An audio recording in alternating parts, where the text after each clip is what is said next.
Listen to the heartbeat. Music of the world. Happy Wednesday and welcome back to Wonderful Radio. This week we bring you Jelly Cleaver for episode 28. Before we jump into her mix that will take you on a disco and funk groove journey, we had the chance to chat and learn more about Jelly. Enjoy this episode and thank you for joining us on Wonderful Radio. Hey, what's up everyone? It's Silly Girl Carmen. I am sitting here with Jelly Cleaver. We're going to do a quick Q&A and then you guys can enjoy her mix. How are you, Jelly? Yeah, I'm all good, thank you. Just for our listeners, I love to kind of let people introduce where they are right now. Where are you based currently? So I'm based in South London. Nice. And is that where you're from? I actually grew up somewhere else in England, but I've lived here for about 4 years. Awesome. Yeah, I love Zoom is awesome, because in this weird time, I get to connect with all these different people around the world. So that's exciting to meet everyone. I'm currently in Detroit, Michigan, so we're quite a little distance away. All right, so we're gonna jump right into this. I know I was looking on your page. I know you are a guitarist, music artist, producer, and DJ, so you're creatively killing all the musical possibilities. Which passion or medium came first, and how have all of the elements evolved together? Yeah, well, they've kind of always fed into each other. I started on guitar when I was 4 or 5, so really young. And then I started writing songs and I wanted to record them, but I didn't have a lot of musical mates. So I kind of tried to, play some other instruments on it. And then I realized that that's actually what producing is. So I kind of taught myself production.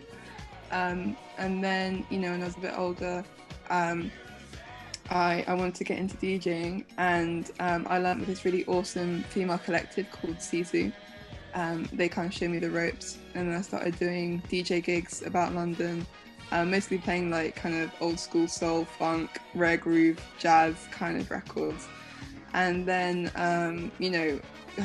playing that music live and just seeing people dancing, I thought, I would really love to do this as a live band as well. So I actually formed a new band as a guitarist to make the music that I was DJing. So it all kind of feeds in to each other. That's super awesome. I love that because I'm really into music myself. So I love I'm not an instrumentalist, but I love kind of getting inspired from all the people that are savvy in all these different areas. It's just beautiful to see all the possibilities with music, I guess. So let's talk musical influences. Who are some of your musical inspirations, dead or alive, and how do you hope your music will influence others in the future? Musical influences. I have so many. It's really hard to choose. It's like choosing people from different eras, and man, I mean, there's just so many. I love old school jazz, Ella Fitzgerald, John Coltrane, a lot of soul and disco, Diana Ross, Earth, Wind and Fire, Quincy Jones. I love rock, and I love folk. I love Joni Mitchell, Jeff Buckley. There's just so many. Nice. I think that's probably reflected in my DJing, because it is really eclectic. I like to kind of switch between decades and scenes and countries, and just get a really big mix really quickly. So I think you can kind of get that in the music.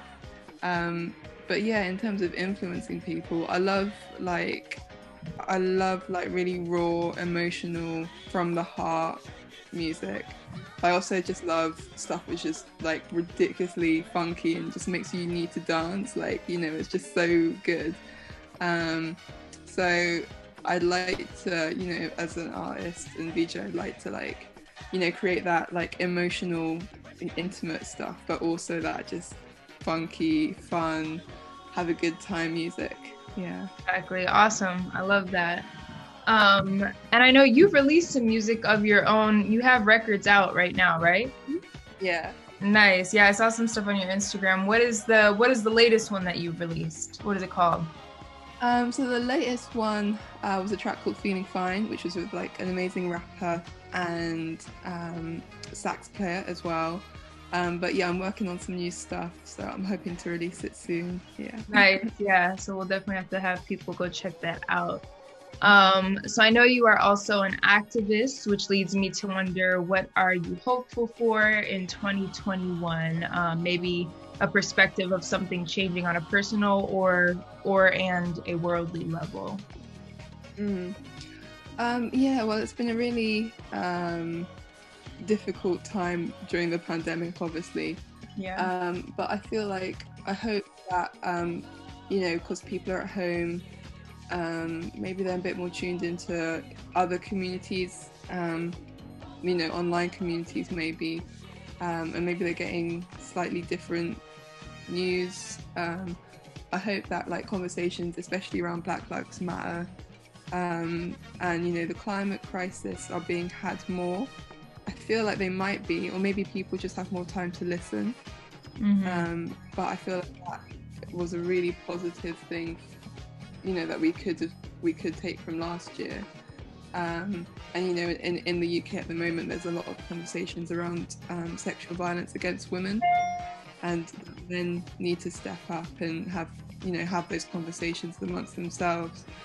And I'm leading workshops on how to be an active anti-racist. And you know, I feel like the reception, or like people are, you know, actively going out of their way to learn and become better anti-racists. So I'm really hoping that what I'm getting a sense of is just the tip of an iceberg, and that, you know, hopefully people's perceptions are changing, and we're way more open to, you know, addressing these major problems that we swept under the carpet before.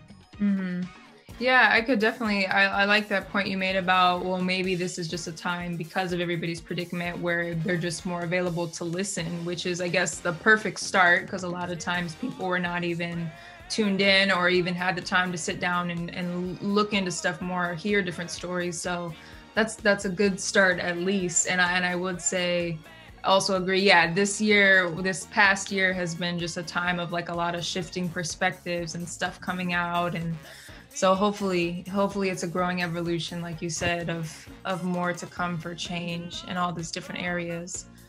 So I was looking more at your Instagram, and I noticed you have an event or performance page called Jelly's Jams listed in your bio. Can you tell us what exactly that is or how it came about? Yeah, sure. So I started Jelly's Jams a few years ago as a live event series.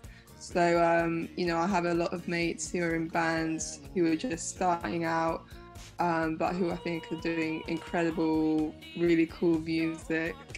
And like the London music scene is really interesting. Like, there's a lot of creativity and a lot of people combining genres, like a lot of rock and punk, combined with like jazz, soul, hip hop, electronic.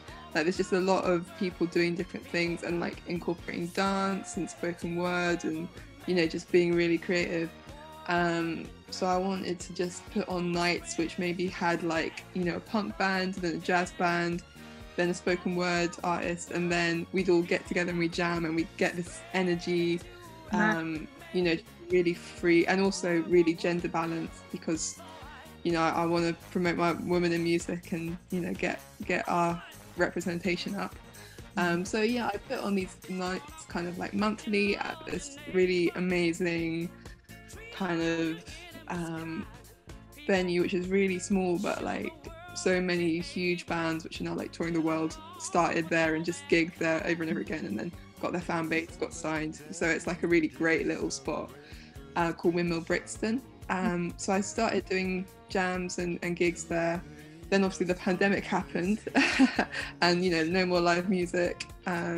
So then I kind of took the concept of like, you know, emerging artists, different genres, you know, community focus, and made it into a radio show. So I do monthly radio shows.